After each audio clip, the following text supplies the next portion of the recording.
What's up? Jonathan Jones joins the program here to talk a little storylines coming out of week 16. And there's no bigger storyline, in my opinion, than Sam Darnold and what he did at the end of that Seahawks game. The throw he made, one of the plays of the season, touchdown to Justin Jefferson. He goes 22 of 35, 246 yards, three touchdowns.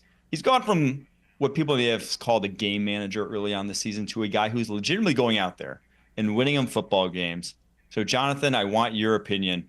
What do you see as Sam Darnold's future right now? Because they're going to have a decision on their hands after drafting J.J. McCarthy in the top 10 last year. Yeah, they certainly are, right? And it is unclear right now what ultimately is going to happen with Sam Darnold. But folks around the league expect that the Vikings are going to make as great an effort as they possibly can to retain Sam Darnold. Look, they have a couple options. You can let Sam Darnold walk in free agency. We know this is a weak free agent quarterback class. It gets even weaker if you assume Russell Wilson signs back with the Pittsburgh Steelers. So immediately, and honestly, regardless of Russ, Sam Darnold could be considered the best free agent quarterback of the class. So what sort of contract would he fetch out on the open market? Probably better than Baker Mayfield, 3 years, $100 million or so. So we're talking in the mid-30s, right? Or the Minnesota Vikings could franchise tag Sam Darnold if that's what they choose to do, or they could sign him to that sort of contract, that mid-30s like deal. If they do one of the final two options and they retain Sam Darnold, what does that mean for J.J. McCarthy? Well, someone said to me, maybe this turns into a Jordan Love type situation where McCarthy, a first-round pick, winds up riding the bench for the first couple of years. Look, the Vikings have not said what their plans are beyond this year. They continue to reiterate they are focused on 2024. They're happy with Sam Darnold. They said that when they signed Daniel Jones, that this is about this year. This isn't about the future, but they are well insulated, well prepared for the future. And it really isn't a commentary on J.J. McCarthy's knee and how he's coming along in his recovery. We know that he had the meniscus surgery, then he had a second procedure. I don't have any indication that he would not be ready for week one, but how do you ignore what Sam Darnold has done at the most important position in this sport? I think the Vikings would be hard-pressed to ignore it. And I also think that Sam Darnold has been a part of a number of bad situations. The Jets, with whom he has won in his career as many games as he has won this year alone with the Minnesota Vikings. He was in a bad situation with Carolina, and then he was the backup in San Francisco. So I don't think that Sam Darnold is necessarily going to go out there and go chase a check. It's not going to be an auction where he goes to the highest bidder necessarily, but it will, unless the Vikings franchise tag him, and there would be a lot of conversations around that, I do believe it will ultimately be up to him. And I believe that the Vikings, if you ask for my opinion, the Vikings would certainly want to have him back for 2025 and potentially beyond. Hey, look, Sam Darnold was, what was he, the top pick? Top pick, JJ? Two. That is number two pick. Well, you know what? I was a 20 pick, so anything under the 10 is a top pick, in my opinion. So he was a top pick at the quarterback position. He's not hurting at all for bread. One thing I think people fail to understand about people in the National Football League is we would rather be in a situation, for the most part, I can't speak for everybody, but particularly quarterbacks whose entire everything is judged on the quarterback's performance. Wins are a quarterback stat. We got a lot of meatball fans. I think Sam Darnold is as at peace with his football career in Minnesota and in a perfect situation with Kevin O'Connell and Brian Flores' defense and the success that they've had. So if you were to tell me that Sam Darnold was going to go chase a check, I would tell you you're probably dead wrong. I think it is a great situation for the Minnesota Vikings. And the guys in the locker room will probably echo the same sentiment that I'm about to. Sam Darnold should be a Minnesota Viking next year. Sam Darnold should be the starting quarterback. He has taken this team by the reins. He is the unquestioned leader in that locker room on the offensive side of the football.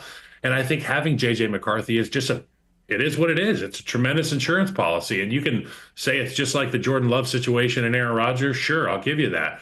But these guys are doing something in Minnesota that Sam has never experienced. And I think that there is tremendous value in that. And there's no dollar amount over whatever he is actually owed. Some guys try to bite off more than they can chew in that department. He's going to get paid. And I would hope that it's going to be in Minnesota. And I would imagine the guys in that locker room feel the same exact way. I do wonder, though, because $70 million cap space, yes, that's a lot of cap space, but they have to basically re-sign their entire secondary, whether it's Cam Bynum, Byron Murphy, Stephon Gilmore, Harrison Smith, like they're all hitting free agency after this season. So there are players they need to bring back. And there are also places on this roster that could stand to be upgraded as well. So there are needs besides obviously just one him. And it becomes a lot easier if you're not paying him $30 million, right? It's like, do you shoot for the moon or do you go with what you got? Because what you got still only a 2-loss team. I do want to ask you, though, this, JJ. Do you think if they were to tag him, would there be a market for a tag and trade situation that would go above what they would get by just letting him walk and getting the compensatory pick back in return that end of the third rounder? Yeah, that's a good question. I would say very rarely do we see that happen, right? It's way more like the three of us talking about that than that actually happening. So understanding that it is a rare thing that takes place in the NFL, you could see it. However, you would have to execute that within 5 to 6 weeks of the start of free agency, because as we know, and the NFL calendar is always like this, mid-March is the start of free agency. You're going to have to tag him by that point. And then everyone else is going to decide what they're going to do at quarterback. We're going to be able, frankly, in just a couple of weeks to determine who's really going to be taking Cam Ward and who's going to be taking Shedeur Sanders, right? Once the draft order is set, there could be some questions about it, but ultimately we know that two teams are going to take care of their quarterback needs there. And then when you get to March, we're going to see how the free agent quarterback class shakes out. And so by the time you truly get to that, a tag and trade scenario, for example, a lot of folks have already sort of settled into their lot in life for that point. So I don't know that we would necessarily see that. And again, I don't think the Vikings want to get too cute with this, but you bring up a great point about the secondary, about the other expenses they have, and that is why tagging Sam Darnold, that immovable figure, which I imagine is around $40 million or so, you don't want that tying up your cap. You could still pay Sam Darnold a Baker Mayfield-like deal and lower that cap number. That's why that option is much more preferable. All right, let's take a move on here to Tom Brady and the sort of dichotomy between him as the broadcaster right now, and yet him is also the part owner of the Las Vegas Raiders, who seems to have a lot of influence in that organization. I guess I want to start with this. How much influence does he really have in that Raiders organization in terms of decision-making going forward if they do want to fire Antonio Pierce, if they do want to draft or make a big play for a quarterback in this draft? How much input is Tom Brady going to have? I think he's going to have a great deal of input. I think that because Mark Davis has said it to my face on a couple of occasions, going back to the league meetings in October in Atlanta and then going back 2 weeks ago when we were in the greater Dallas area at the league meetings. He wants Tom Brady to have a huge voice, he said. And I don't think that necessarily means that Tom Telesco, the general manager there, now a two-time GM, is going to call Tom Brady and say, hey, what do you think about this 3 technique that we're thinking about bringing in on a Tuesday because we've had a couple of injuries? But the big stuff, Tom Brady's getting a call from Mark Davis. They may even FaceTime, perhaps set up a Zoom to discuss what the future of the Raiders organization looks like. And so we are talking about at the head coach position. We're talking about the quarterback position. And Mark Davis has even said he wants Brady to help select that quarterback. It almost sounded, again, my opinion, it almost sounded like Brady would have a greater influence on the next quarterback of the Las Vegas Raiders than even the general manager. But let's focus, and you asked on Antonio Pierce, the head coach. They get that win yesterday, and everybody was feeling good, Mark Davis himself included. But if Antonio Pierce is a one and done, and that's what a lot of people around the league believe could happen. Mark Davis is not saying that, but he's also not saying that, right? If that is to occur, he wants Tom Brady to have a say. Well, he also has told Tom Brady's employer that, hey, we're going to respect his gig, and his gig is running through the Super Bowl this year. So we're talking about February 9th, February 10th, where if Mark Davis is keeping his promise and he's going to let Tom do Tom's thing on television, that Tom isn't going to be able to have that huge voice with the Raiders until we get to mid-February. So if a move is made on a head coach in Antonio Pierce and then the search that will take weeks, what then happens over January? What then happens into February? Those are questions that certainly will be needing some answers.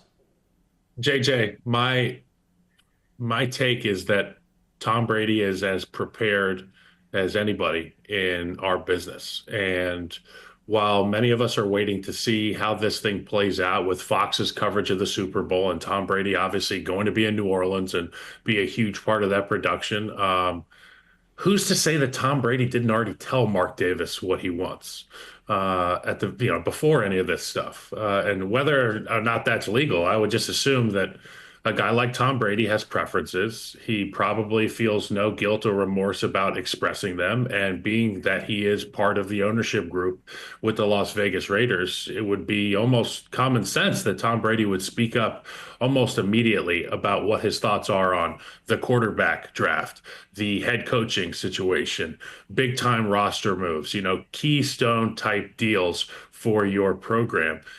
I just don't see him waiting till after the Super Bowl for this thing to come out. Obviously, throughout the course of the pre-draft process, he will be involved, but I think he's probably already given his opinion to Mark Davis.